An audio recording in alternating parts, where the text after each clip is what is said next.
You're watching BCTV. We're all about Branford.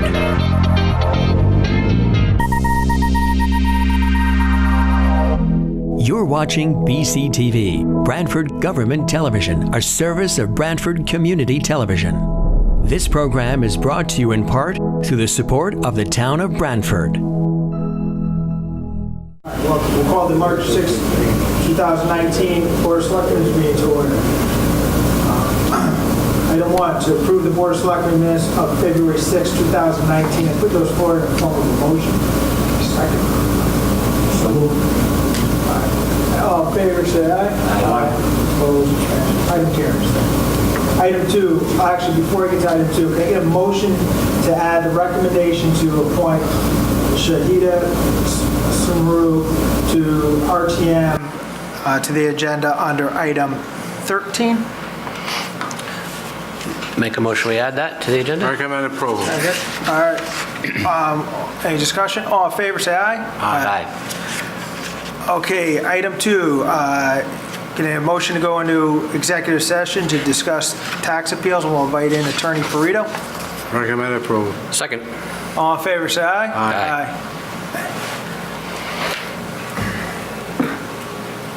Okay, we need a motion to go back into regular session. So moved. Recommend approval. Second. All in favor, say aye. Aye. For the record, we're back in regular session. For the record, no votes were taken while in executive session. Can I get a motion to approve the proposed settlement between Salrich 7, DBA Branford Dry Cleaners, as proposed by Attorney Perito? Recommend approval. Second. Discussion. Hearing none. All in favor, say aye. Aye. Aye. Yeah, motion to accept the proposed settlement for Malavasi Investments. Make a motion, we approve? Recommend approval. All in favor, say aye. Aye. Thank you. Item 3, to consider and if appropriate, approve a request from Debbie Caron, Director of Information Technology, to waive the bid for the purchase of Milestone software and award the contract to Omni Data in the amount of $18,137.30. And we have here a letter from Debbie, and we have Joe Abatel here. Welcome, Joe. You want to just hit the this project and the justification for waiving bid? Yeah, we're looking to replace a very old CCT system in Town Hall. For one thing, the cameras are not in the right place. There's some secure areas they really need to have some camera action. Ours is a very old system. It's not attachable. Omni has a lot of expertise, and they take care of police department cameras, including the ones out on the poles, and everything inside for security reasons. What the idea behind this is to use their Milestone software, which is generic. It's across all platforms. So we'd be able to, if there is an issue at Town Hall, we'd be able to send the videos directly to the police department in case of an insurance claim or anything like that. The reason we chose Omni, like I said, they have a lot of expertise. They already handle the maintenance and everything over at the police department, and I think they can hook us up seamlessly. This is for a turnkey project. Apparently, this has already been approved financially. We're just trying to get this vendor because of this expertise. We're hoping to carry this over to the new community house and others eventually, so that wherever something in town goes wrong, we have video for it. And so as I think Joe touched on, this project is already in the current year budget. Yes. Our funds available. And it's really just to get the town on a uniform platform. Yeah, the big thing is our current system is so old, it's got an in-house DVR that we can't get the video to anybody if something happens. And this is the big reason we're trying to update it now. We've already budgeted for it, and we decided after talking with the police and the other departments that it would be the ideal way to go is by choosing Omni, because it would be directly compatible. There would be automatic links because we're already on fiber between the buildings. So it would be a simple matter to take any video, back it up directly to the police in the case of a lawsuit or anything like that. Okay. And yeah. by the way, this includes, excuse me, 2 years turnkey maintenance also. So there's one phone call if something goes wrong at the police or at town hall or any of the other requirements. So this benefits the police department too? Yes, because right now they have nowhere to get video from town hall. Gotcha, okay. And this has got to help that a lot. Okay, I'll make a motion we approve. All right, motion approved. Have a second? Recommend approval. All right. All in favor, say aye. Aye. Thanks, Joe. Thank you very much. Item 4, to consider and if appropriate, approve a recommendation from the Solid Waste Management Commission to waive the bid for the brush chipping and award the contract to Harvest New England LLC in the amount of $460 per hour, inclusive of all equipment, materials, and labor. Dan? Good evening. Hey, Dan. Yeah, so this is the vendor we've used for the past number of years, 10, 15 or so, to chip our brush at the transfer station. They've been the awarded contractor per the state contract that DOT uses. But this past year, I guess they don't really get a lot of work through that contract, so they decided not to put their name in the hat when it went out to bid again. So they're no longer the state provider, but they are the best provider, so we'd like to stay with them. All right. And this is, as you mentioned, the contractor we've had used and we've built, and this funds are in our current budget. Correct. Right, so it's just that the state contract ended up expiring. Correct. Is it an increase over last year, Dan? No, it's the same price. Same price? Yep. Same price. Any discussion? I'll make a motion we approve. Recommend approval. All right, all in favor, say aye. Aye. To consider, if appropriate, approve a recommendation from the Solid Waste Management Commission to approve the amendment to the current recycling of the commingled containers contract at a set price point of $75 per ton for loads that are considered single-stream loads. Dan, and this was reviewed by the Board of Finance as well. Correct. Yep. Received a favorable approval. Correct, thank you. So this is the commingled containers is what you put out in your blue bin. It's the bottles and cans, the plastic, the metals.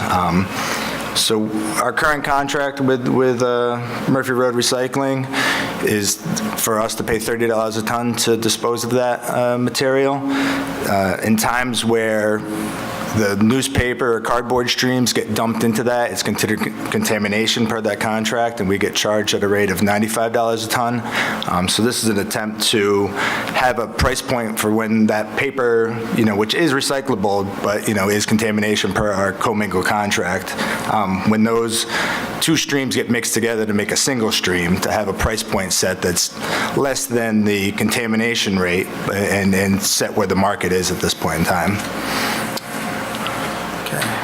So does this have anything to do, Dan, with reading in the paper about, different towns having, like recycling's almost becoming not worth it anymore? I hate to say that, but I mean, that's financially, it's costing towns a lot of money. Yeah, and we're in a good position because we do the multi-stream recycling. So the paper and cardboard, when they're kept in their clean stream, we still get revenue for. But it is tied. The markets, a lot of the recycling was sold to China markets, and they've since closed their borders to U.S. recycling. And so the supply and demand has really shifted, and that's why the going rate to get rid of what's considered single-stream recycling, which most communities do, is $75 a ton. And so most communities, you saw in the paper recently, recycling is costing them a lot of money because every bit of recycling is $75, $80, $85 a ton. And so if we keep if the residents do their job and keep the streams clean on the curb, and we only pay $30 a ton to get rid of the bottles and cans, and we make revenue based on the market, which unfortunately is down at this point in time, but we still get revenue for our fiber. So the economics of recycling aren't nearly as good as they were 4 years ago, but you know. How do you, if you go on any particular street and one bin has a bunch of paper in it, how do you know when it gets to you that is contaminated? Is there a way that? Well, the hauler, when he picks up, has a segregated compartments in the truck. Okay. So that's why we ask residents to, keep their paper separate from their bottles and cans, and to bundle that in a paper bag or in a string. So when the hauler gets to the curbside, he can easily get that paper product, put it in the proper compartment of the truck, and then put the bottles and cans into the separate compartment. So then who makes the determination that all of a sudden you had a contaminated? So when it gets sent to Murphy Road, once it gets tipped at the transfer station, loaded and put into the roll-off cans, then it's sent to the recycling plant, and they grade it at that point in time and decide. Gotcha. Okay, thank you. Okay. To that point, I'll just hit it quick. It's important for us to, we have at the curb, residents, we need to be diligent in separating our streams, because to Dan's point, which we're going to be highlighted when we deal with number 6, that those communities that are solely a single stream are paying a significant amount and sometimes exceeding what the tip fees for municipal solid waste is. Right, yeah, $75 a ton is basically what we pay to get rid of trash. Gotcha. Yeah. So with that, if there's no further questions, it's a motion to approve. Make a motion, we approve? Second that. All in favor, say aye. Aye.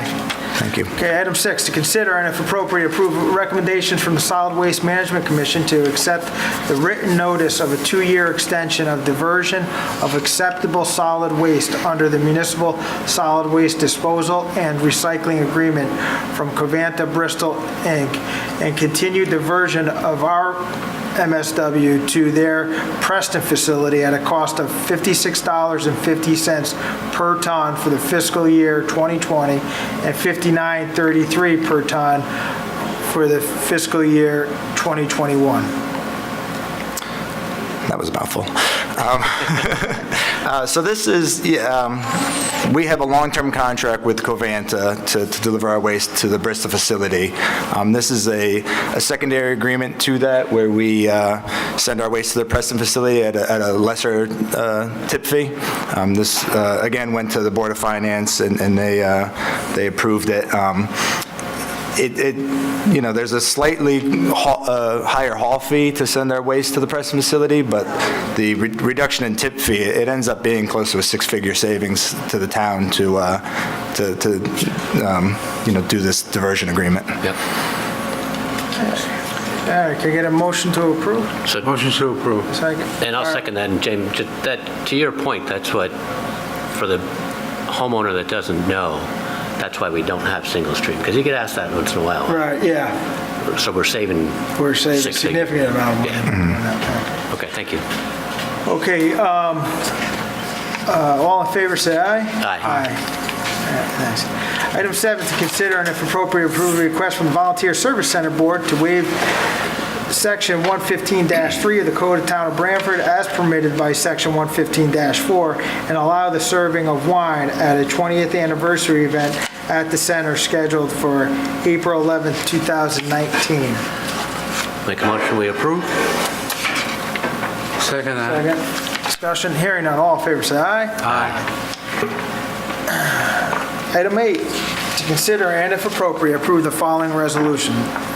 Resolved that James B. Cosgrove, First Selectman of the Town of Branford, is hereby duly authorized to enter into contract with Pioneer Builders of Newington, LLC, for the demolition and reconstruction of the Indian Neck Firehouse Company 9 in the amount of $1,469,800. The First Selectman is further authorized to act as the authorized representative of the Town of Branford and provide such additional information and execute such other documents as may be required by the local, state, and federal government in connection with this said contract, and to execute any amendments, rescissions, and revisions thereto.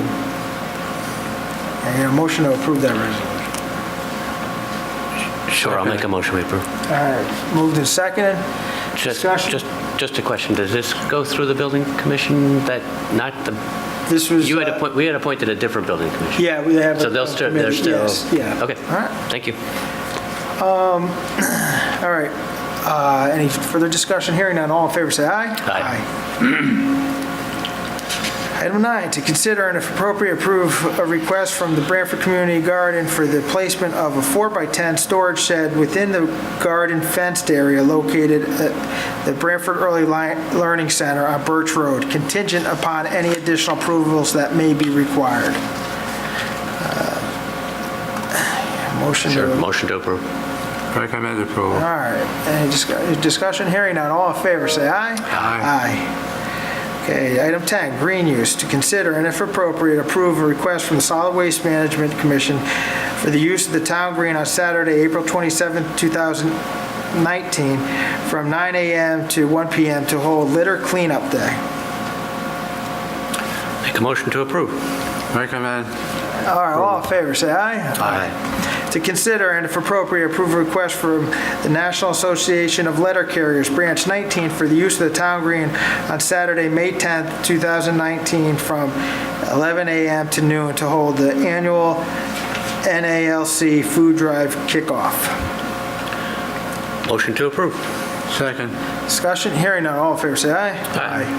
To consider and if appropriate, approve a request from the Branford Parks and Recreation Department for the use of the town green on Thursday nights from June 27th through August 29th to hold the annual summer jazz concert series. Recommend approval. Second. Discussion, hearing none, all in favor, say aye. Aye.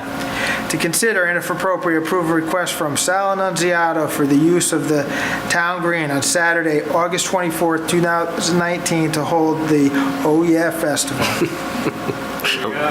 Make a motion to approve. Oh Yeah. Second that? Yeah. Any discussion? All in favor, say aye. Aye. To consider and if appropriate, approve the town's updated ADA notice. So the only changes on the ADA notice as well as the ADA municipal grievance procedure is just the new HR director's name. So both, yeah, for this, item 11 and 12, the changes will be the name of our HR director, Margaret Liberta. Okay. Will be seeing this one. So I'll put that, so number 11, motion to approve. Recommend approval. Second. Discussion, hearing none, all in favor, say aye. Aye. Item 12, to consider and if appropriate, approve the town's updated ADA municipal grievance procedure. Motion to approve. Recommend approval. All in favor, say aye. Aye. Item 13, appointments. Board of Finance, Harry Diadamo, term to expire July 31st, 2021. Motion to approve.